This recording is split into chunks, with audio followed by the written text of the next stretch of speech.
Good morning. My name is Andrew Whaley. I have to get up early, about 5:30, 5:40 most weekdays in order to get a shower, get shaved, and be ready to help our kids get ready and off to school at 7:20.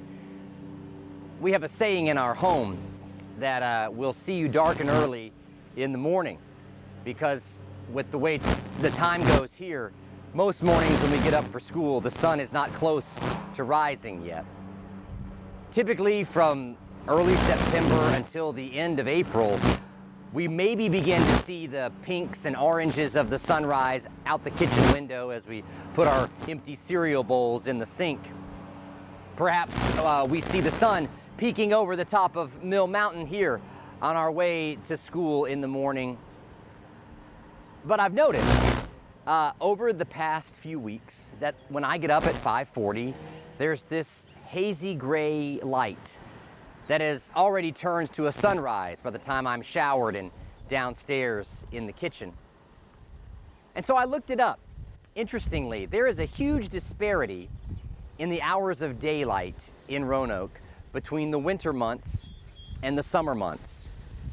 In the shortest day of the year, December 22nd, the sun rises at 7:30 and it sets at 5:06. That's like 9.5 hours of sunlight that day. But today, Wednesday, May the 5th, the sun rises at 6:21 and it sets at 8:13. That's almost 14 hours of daylight. When I'm able to get up with that sunlight already risen, I feel an energy, an enthusiasm, a hope, a possibility for the day. Much different than the lethargy, exhaustion that can sometimes come when 5:40 happens in the pitch black dark.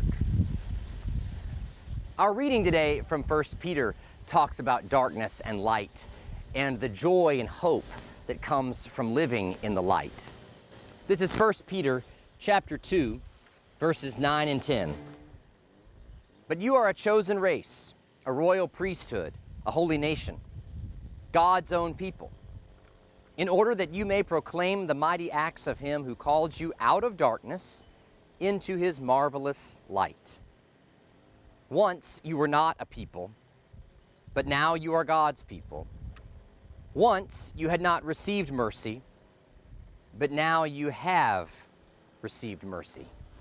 Here, the light is the power of resurrection that we have seen from God in Jesus Christ. This light that overcomes the darkness, the anger, depression, fear, and frustration, the enslavement to our sin and selfishness.